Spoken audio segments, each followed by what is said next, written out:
All-Star Break Mailbag Part 1. So many questions about the Pacers to get to. They're spending next year. Tanking thoughts come up. Off-season stuff, bench scores, ranking assets they traded away, so much more. It's all coming today on the Locked On Pacers podcast.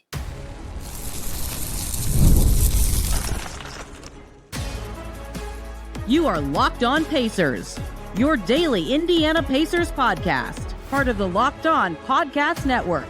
Your team every day. What's up, everybody? Happy Friday. Congrats, you made it through the weekend. Welcome into another edition of the Locked On Pacers podcast, where we, of course, talk about the Indiana Pacers. As always, my name is Tony East. I cover the team for Forbes and Circle City Spin. And today, part one of a two-part All-Star Break mailbag. Every natural break in the season, I do one of these. We did one at the NBA Cup. We'll do one today. Probably won't get to another one until the offseason. But one, it's a convenient time to hear from you guys and what you actually want to be discussed at this time, at this certain point of the season. Two, I'm about to go on a little bit of more of a trip because I'm already in New York City, and I won't be able to record at all, like maybe no internet at all. So good time to get ahead of it and make this happen. So we get in all sorts of things today. Tyrese Haliburton's recovery, traded away assets. Where does that stand for the Pacers? The coming offseason was a very frequent topic in various ways, which I appreciate because I can come at it from a lot of angles and so much more. And I'm just going to go in order they were asked. So there might be some like general repeats, but we'll get to it. Okay. Asked on two social media apps. So Zach Barnett on Blue Sky says, rank these in most valuable to least valuable assets in the trade. And then being the 5th through 9th pick this year that went to the Clippers, potentially. The 2029 unprotected first that is going to the Clippers. The 2031 unprotected first that might go to the Clippers. Ben Mathurin. Thanks, Zach. Good question. So here's what I think is two things are known. Three things are known from this. Ben Mathurin is known. The Pacers' current record is known, and the quality of the upcoming draft class is not known, but it's pretty well known, right? And so it's a lot easier for me to look at the thing that's right in front of our faces or that I have a pretty good sense of the value of and say, yeah, that is at least tangibly strong to me. So I would probably have Mathurin last of these four things. I don't just because of the picks can be so valuable potentially, especially if they're completely unprotected, even though Mathurin is good. And just last night of me recording this had quite a good game for the Clippers. It's Kawhi hit a game winner against the Rockets, and Mathurin could be awesome, but some of these picks could be awesome. But I think with a pick that's 2029, right?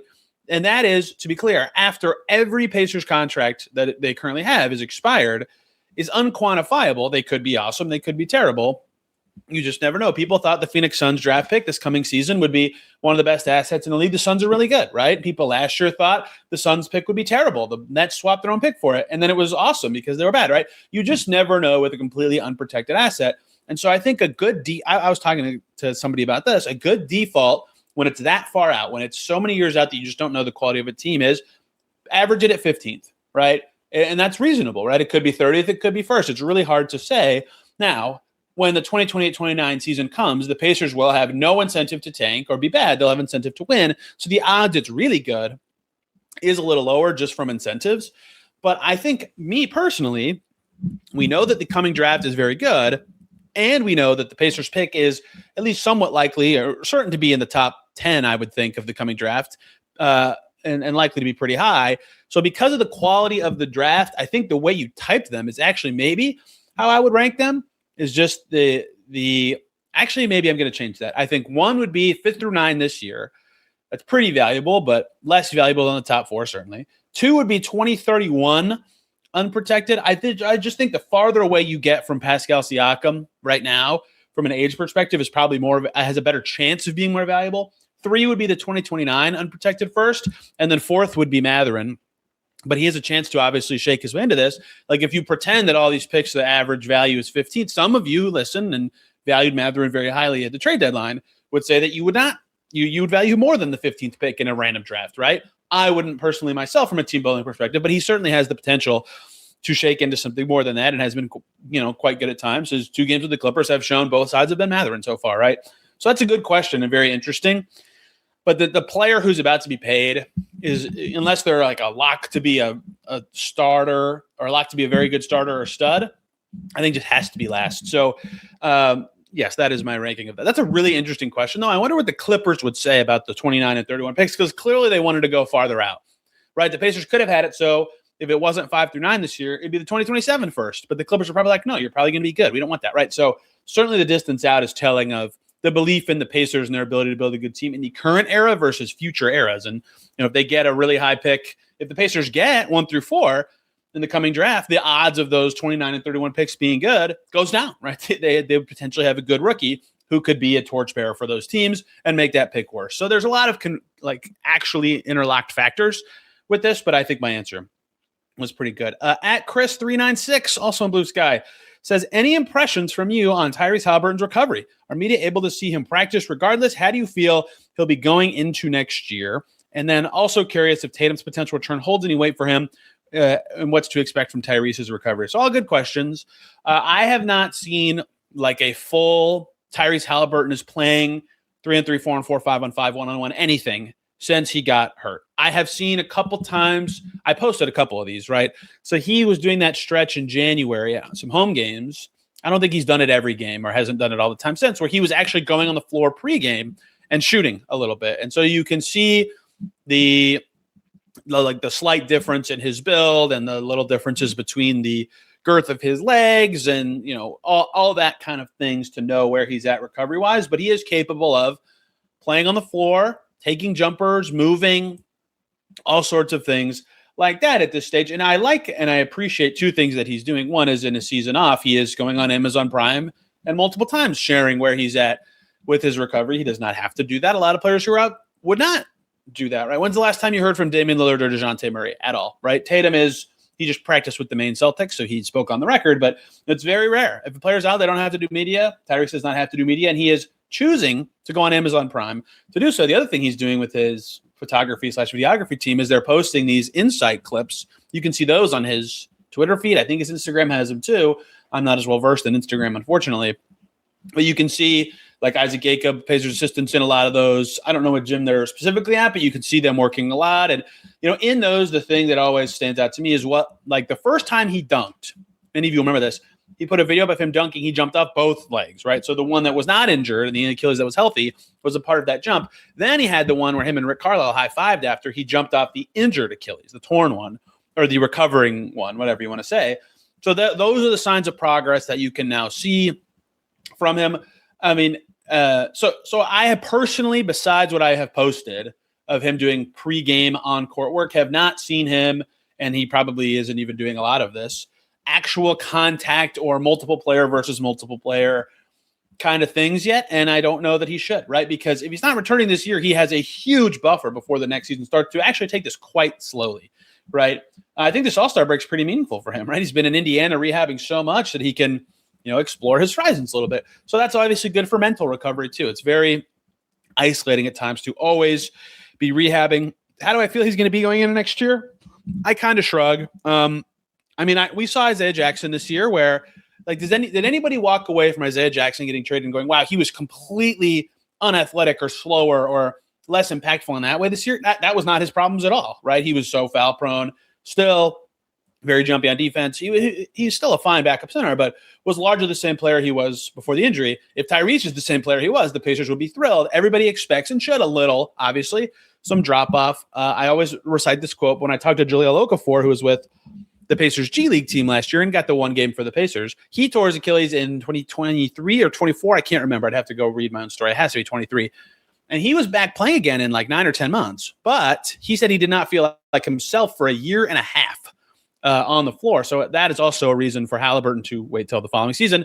And you saw with Isaiah pockets of him getting better right before the trade. So I think that's reasonable for him as well. So I think Haliburton to start the season, it will take him a little bit to look like the player he was, if he even approaches that. But I think some people overstate, when they say, oh, look, you can't expect Haliburton to be Tyrese Haliburton. Yeah, I don't expect him to be an immediate top 10 player. But I do think even if he's a little bit worse, he's still an all-star level talent at worst. So we'll obviously see where it settles in. As for the Tatum part, I don't know if, it's obviously very exciting for people to see Tyrese Haliburton play. I think people keep forgetting how far apart those injuries were. Jason Tatum got hurt in the second round and pretty early in the second round. That was May 10th.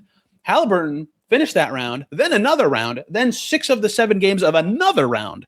And it was late June. They almost got injured, I think, 50 days apart, right? So 50 days from right now, me talking is basically the end of the season. So even if Tatum does return, obviously the Celtics would make the playoffs. They have a lot more runway for that. I don't know that that would impact what I think of Tyrese at all. And I've said that before, but it's very intoxicating to see one stud Achilles player return. We'll see when DeJounte Murray returns for the crappy Pelicans. Anyway, that is the state of Tyrese Haliburton. Someone else asked me about that. I think for the next mailbag, I'll answer something similar, but that is all of the things I can possibly note about that at this time. Okay, so much more to come. Keeping the pick this year, Micah Potter's future, many more things coming here on this mailbag, Locked On Pacers. But first, everybody, let me talk to you about two great groups of people. First up is FanDuel. The Winter Games are officially here. If you're anything like me, you're locking in for the events. Curling is a blast. You only get to see this stuff every 4 years, and that's why the Winter Games on FanDuel just make sense. From medal counts to individual events to finding your angle on the sports we care about most, FanDuel gives you more ways to stay connected to the action. The drama of curling.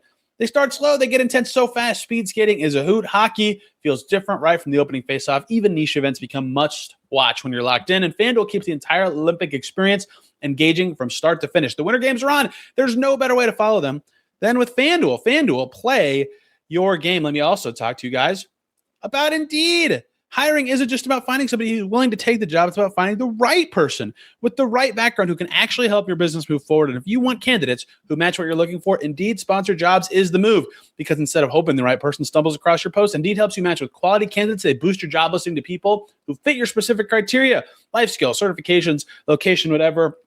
If I were hiring, I wouldn't just want someone who could help. I'd want a real experience. They can jump right in, and that Indeed will help you find that. They save you time and energy, so you're not sorting through mismatched candidates. If you sponsor your job, you'll get seen by candidates who are more likely to be a fit. And this stat that says it all, the time I've been talking about it just now, companies like yours have made 27 hires on Indeed according to their worldwide data. So if you're hiring, spend less time searching and more time interviewing candidates who check all your boxes with Indeed Sponsored Jobs. Listeners of this show can get a $75 sponsored job credit to help you get your job to premium status that it deserves at Indeed.com/podcast. That's Indeed.com/podcast. Terms and conditions apply. Hiring, do it the right way with Indeed. We are back here on Locked On Pacers. Thanks for making us your first listen today and every single day. Or second listen, there's lots of games coming tonight. I can't watch them because I will be at a musical, but make your second listen. Any of the shows happening tonight, but specifically right now, I'll say Locked On Spurs, because De'Aaron Fox, right before this recording, just got named an all-star replacement for Giannis, kind of. Norm Powell kind of switched teams. Congrats to De'Aaron Fox. I think it should have been James Harden, in my opinion. Does not matter. The Everydayer Club is here. If you're making Locked On Pacers your first listen, it might be for you. You get access to an ad-free audio feed for Locked On Pacers, compatible with Apple, Spotify, and every other major podcast app, and a Discord channel that you can interact with Pacers fans or just general NBA fans. It might be for you. Check it out. Link in the description. Okay, lots of stuff to get through there. Let's keep going. On the questions, next up from Jabo at Jaebo. I probably said that wrong, on Blue Sky, who says, in case of Indy keeping a 1 through 4 pick, I believe their cap situation puts them into the tax.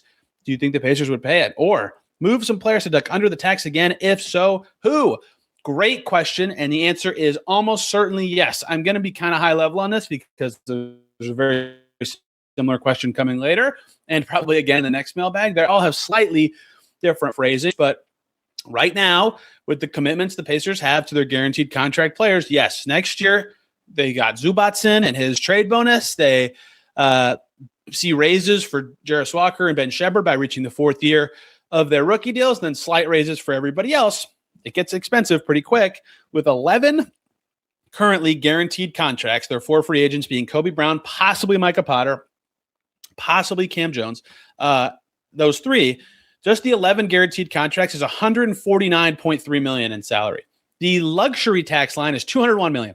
So they're 4 roster spots away, and they have a full team. It's not like they're screwed, but a draft pick, if it's 1 through 4, the lowest that salary could be is over $10 million, even for the 4th pick. So naturally, that takes them into the tax. If they keep Jones, his contract's cheap, and Potter, who's fine, his contract's cheap. We'll talk about him in a second. Then they get to their, the draft pick being a player. They get to their 14 right there, and they would not be that far over the tax, which is relevant because many of you will remember last summer, I did this discussion a lot, which is with Miles Turner. I think my theory would be if the Pacers are going to go into the tax, and the tax rules change this year, it's less punitive to just go a little bit over. My theory would be that if the Pacers go over, they would go over by a little. They would go over by one Ben Shepherd salary dump or one Jarris Walker salary dump. And it sounds insulting to say they would salary dump a useful player. But if they could trade that guy for assets, or if they're not in the rotation next year, that might make sense to them, right? And so that is what I expect. Last year with Miles, I kept saying, what if they could get one Mathurin over or one Toppin over or whatever? Is that the way that they could go over with Miles and feel good about it? They didn't end up obviously needing to do anything of the sorts. But I think that the line that I'm going to be watching out for, if they keep their pick, is the first apron, which is obviously over the taxes. And these numbers, by the way, I'm saying are all estimated. The cap could go up, the cap could go down. But the first apron, they're hard capped at it this year. They use a trade exception from last year. That I think is going to be more interesting. I did not pull this up before I started talking, and for some reason my cap's a very old number for the first apron next year. That is 10,000% wrong. I think it's going to be like off the top of my head 209 or 210. Yes, 210. That is more interesting to me. I bet they would try to stay under that for all the trade flexibility that comes with that. And then if they're bad or if someone gets hurt and they need to get under the tax, great. They have means to do it. If they're really good, great. Just pay it. Your team's awesome. You have a contender. They've shown with their transaction. They just traded 2 firsts for Zubats. They're all in on this era. Being all in requires spending. We will learn a lot about their actual appetite for the tax next season, I think, and it might depend on how good they are, but a good question, and that is my expectation for how they'd handle it, is if they were going over, which they might have to if the draft pick requires them to be picked, right? How do they manage that? How do they manage the numbers? How far over are they willing to go? And then if they get to the deadline and they're under 500 and Pascal Siakam got hurt or something, they could go, okay, great, J-Huff, Ben Shepherd, we traded you for a minimum contract. We're under the tax. That would be no fun for fans, but is a reasonable team management reality. Ted Maste says, what is the chance Micah Potter is still on the Pacers roster during the 2027 NBA Finals? I like the phrasing of that question.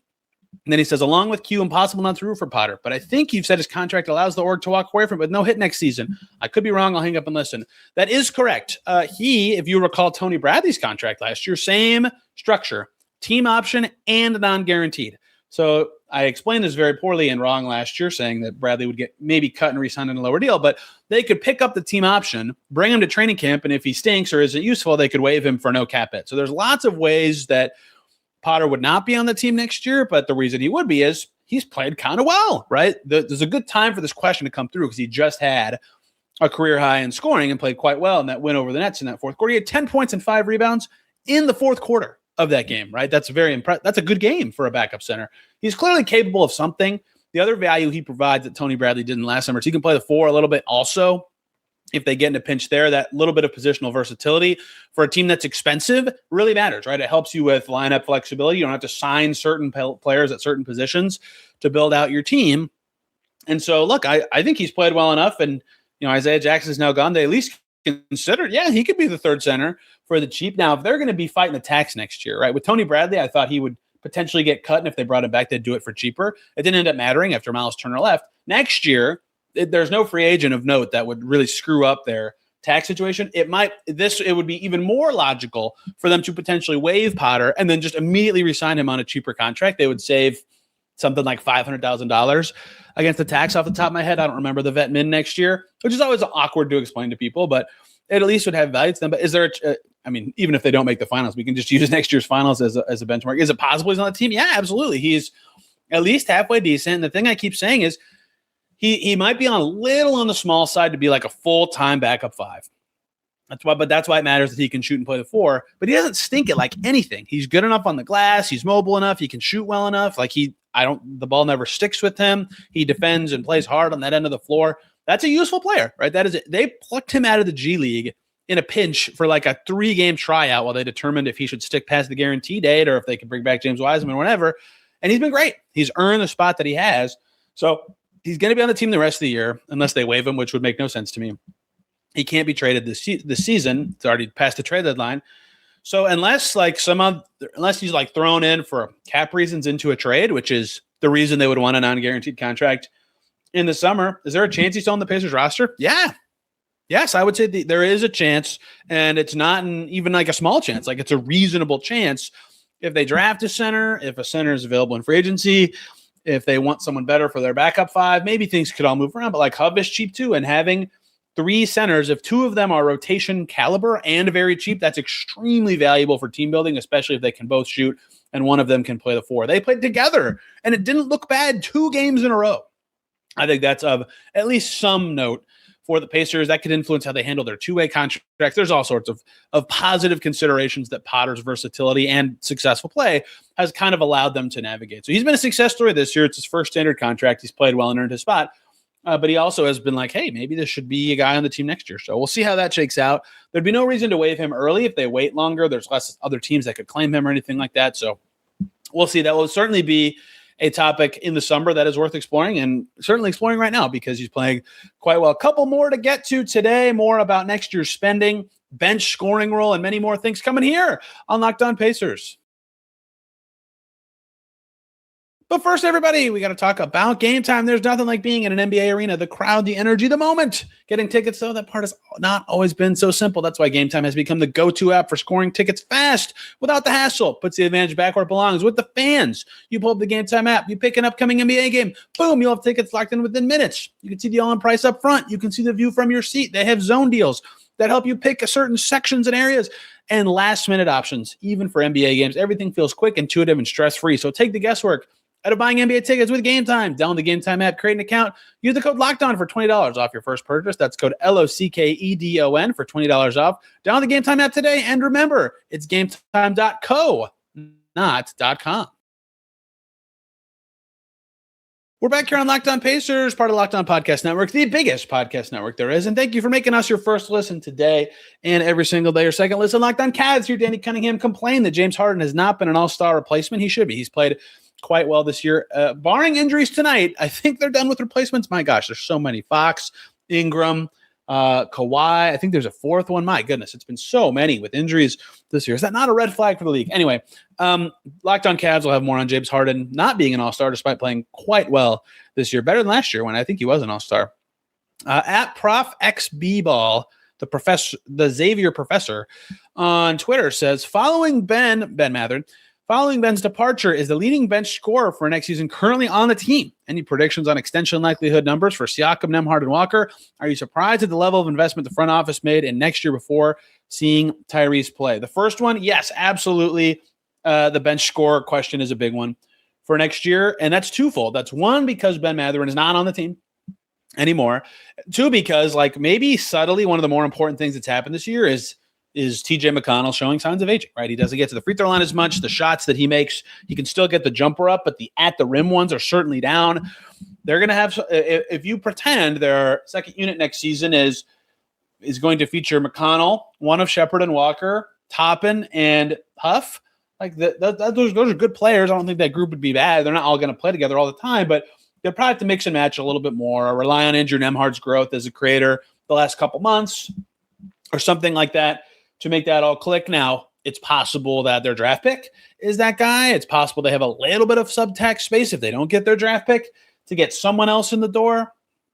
Maybe Walker makes just enough development that they're like, yeah, you can dribble enough, and McConnell can dribble enough, and Toppin can dribble enough to make this work. But it is certainly a question worth asking. Can Ethan Thompson get there? Is it Quentin Jackson, who is certainly going to be in the mix and in questions, I believe, in the second part of this mailbag for a standard spot? So if the answer is Q or subtle growth from Jarris, they're on the team right now. If not, maybe it's a draft pick, maybe it's a small move, because that is certainly something that is an in-the-air kind of role at the moment. But they might be able to string together just enough combination of second unit they have now and starters they have now to make it work. Any predictions on extension likelihood / numbers for Siakam, Nembhard, and Walker?